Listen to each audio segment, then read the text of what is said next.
Assalamualaikum warahmatullahi wabarakatuh. Channel ini membahas tentang dimensi sejarah Indonesia. Materi video ini diambil dari berbagai sumber. Buang energi negatif dan ambil sisi positifnya. Selamat menyaksikan. 12 prinsip hidup Islami ala Kiai Semar Badranaya. Benarkah Semar adalah tajalli Nur Muhammad? Dalam sebuah kesempatan, Kiai Beling M.H. Ainun Najib pernah menegaskan bahwa tokoh sentral dalam Punokawan yakni Semar bukanlah badut sebagaimana yang selama ini terlanjur dikenal banyak orang.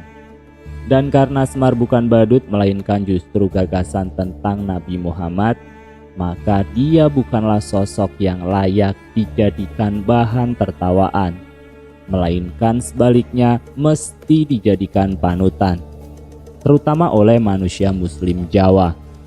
Jika kita telusuri, baik dari cerita tutur, turun-temurun maupun transkrip kuno, manusia Jawa percaya bahwa Semar adalah kakek moyang pertama atau perwujudan dari manusia Jawa yang pertama.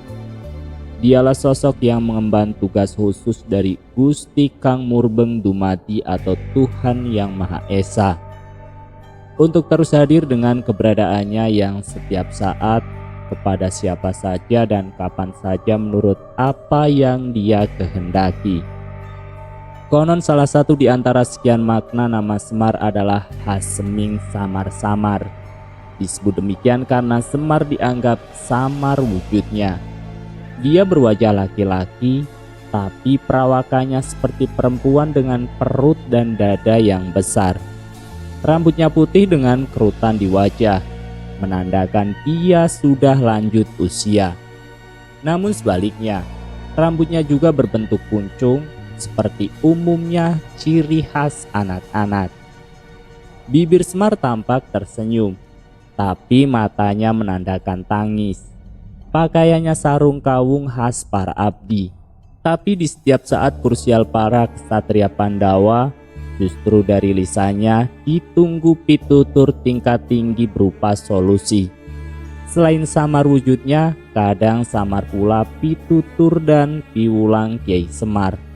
Konon juga manusia berakal atau mereka yang mau berpikir menggunakan akalnya lah yang akan mampu memahami baik secara tersirat maupun tersurat setiap tuntutan yang disampaikan, baik melalui ucapan maupun tindakannya.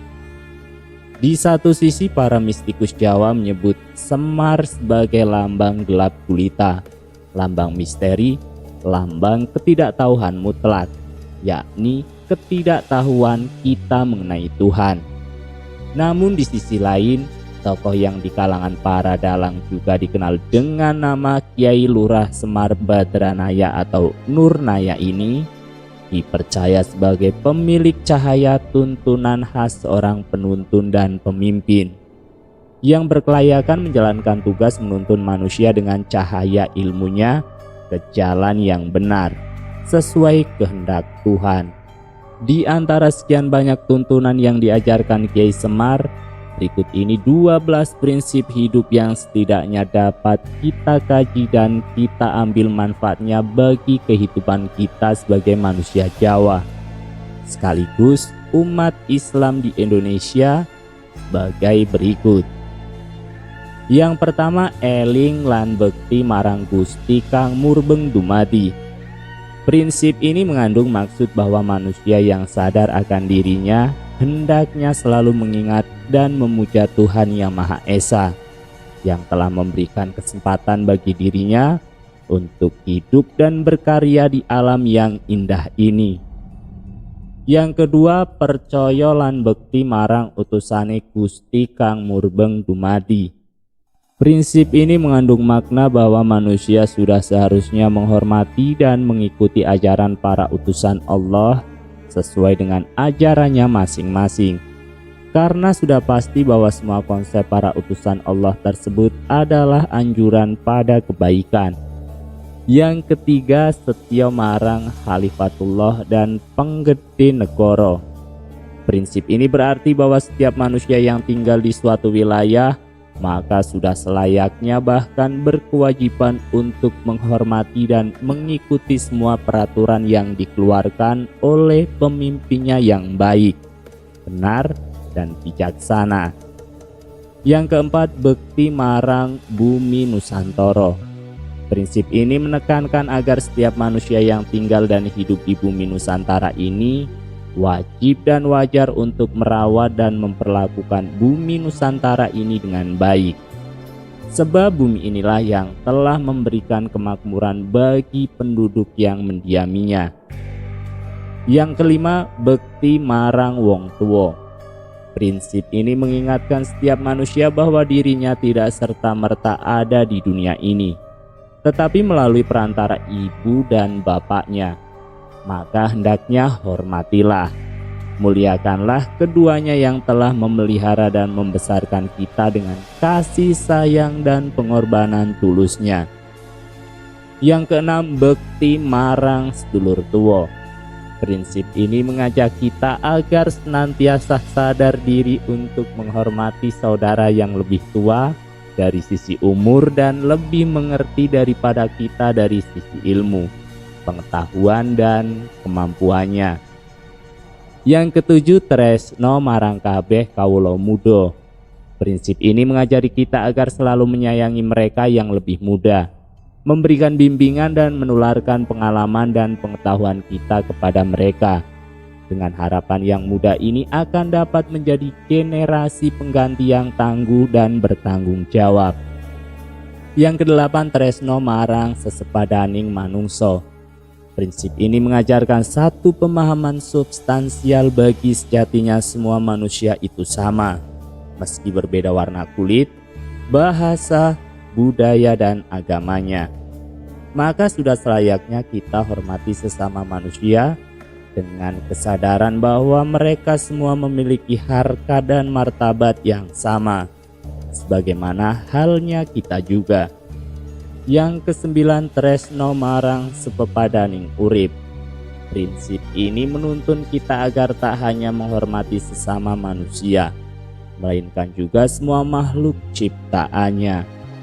Sebab semua makhluk yang diciptakan Allah adalah makhluk yang keberadaannya mewujud karena kehendak Allah yang Maha Kuasa. Maka dengan menghormati semua ciptaan Allah, sama artinya kita telah menghargai dan menghormati Allah sebagai penciptanya. Yang ke-10, hormat marang kabeh agama. Prinsip ini menekankan sikap toleransi, dalam artian hendaknya kita hormati semua agama atau aliran kepercayaan yang ada, dan otomatis termasuk juga para penganutnya. Yang ke-11, percaya marang hukum alam. Prinsip ini mengunggah kesadaran kita bahwa selain menurunkan kehidupan, Allah juga telah menurunkan hukum alam sebagai hukum sebab akibat. Maka di sini berlaku kaidah alamiah bahwa barang siapa yang menanam, maka dia pula yang akan menuai hasilnya. Siapa yang berbuat kebaikan, pasti akan berbuah kebaikan. Sebaliknya bagi mereka yang berbuat jahat, sudah pasti akan tertimpa laknat. Inilah yang dalam kepercayaan manusia Jawa kadang disebut sebagai hukum karma. Yang ke-12, percaya marang kabribaden dewe tan owah kingsir. Prinsip ini menanamkan keinsyafan bahwa setiap manusia ini pada dasarnya rapuh dan hatinya berubah-ubah. Maka hendaklah setiap diri kita menyadarinya agar dapat menempatkan diri di hadapan Allah dan selalu mendapat perlindungan dan rahmat-Nya dalam menjalani hidup dan kehidupan ini. Itulah 12 prinsip hidup yang diajarkan oleh Kiai Semar Badranaya kepada manusia Jawa yang hidup di bumi Nusantara. Ke-12 prinsip hidup dan ajaran adiluhung yang kesemuanya dapat dirangkum ke dalam 3 konsep hubungan universal, yaitu hubungan antara manusia dengan Tuhan Yang Maha Esa, hubungan antara manusia dengan sesama manusia, dan hubungan antara manusia dengan seluruh alam semesta ciptaannya. Dengan lebih memahami 12 prinsip hidup sebagaimana telah diuraikan tersebut, Semoga kita semua, baik sebagai manusia Jawa, manusia Indonesia, maupun manusia beragama yang hidup di bumi Nusantara, pada akhirnya dapat saling menghormati satu sama lain. Karena kita sadar bahwa begitulah hendaknya kita bersikap dalam hidup. Hidup secara baik dan benar, yang didasari penghormatan, kepatuhan dan ketaatan kita kepada Sang Pemberi hidup. Benarkah Semar tajalli Jawa dari Nur Muhammad? Semar merupakan pendakwah jalan kebaikan dan kebenaran sebagaimana yang tersebut dalam tembang Lir Ilir. Dalam riwayat Sunan Kalijogo, tembang ini konon diciptakan oleh Sunan Ampel atau Raden Rahmat. Di dalam tembang ini terdapat makna religius yang disampaikan lewat syair-syairnya. Makna yang tersirat dalam syair-syair tembang Lir Ilir tersebut adalah ajakan untuk menjalankan rukun Islam dan berbuat kebajikan. Artinya terdapat nasihat untuk menjadi muslim yang baik sebagai berikut. Pada bait pertama syair Lir Ilir diulang agar orang yang belum masuk Islam terbangun dan tersadar menuju pemikiran yang lebih segar. Benih-benih iman yang sudah tumbuh diharapkan dapat dirawat dengan baik. Oleh karena itu, hendaknya seorang muslim mempunyai perilaku mulia atau laku utama seperti sopan santun, suka menolong dan menyenangkan hati orang lain. Pada bait kedua mengandung makna bahwa seorang muslim hendaknya memiliki jiwa yang kuat, pemberani, tanpa kenal lelah dan tak mudah putus asa, sehingga akan membentuk pribadi yang sabar dan pantang menyerah dalam menggapai cita-cita mulia. Seorang muslim sejati harus mampu melaksanakan segala apa yang diperintahkan dan menjauhi segala apa yang dilarang oleh agama. Tujuannya agar menjadi manusia yang berbudi, berakhlak mulia, disayang orang banyak dan suka menolong tanpa pamrih. Syair dalam bait ketiga mengajarkan agar setiap muslim melakukan taubat yang sesungguhnya atau taubatan nasuha. Artinya bersedia memperbaiki kesalahannya dan berjanji tidak akan mengulanginya lagi. Perbuatan yang sudah diperbaiki tujuannya sebagai bekal di kehidupan akhirat nanti. Karena kehidupan di dunia hanyalah sementara, maka diperlukanlah sholat, zakat, puasa, haji, sedekah dan lain sebagainya sebagai bekal bagi mereka untuk kehidupan di akhirat. Terakhir, Lir Ilir ditutup dengan ajakan untuk segera memperbaiki diri. Segeralah berbuat kebaikan dan melaksanakan kewajiban yang telah diperintahkan.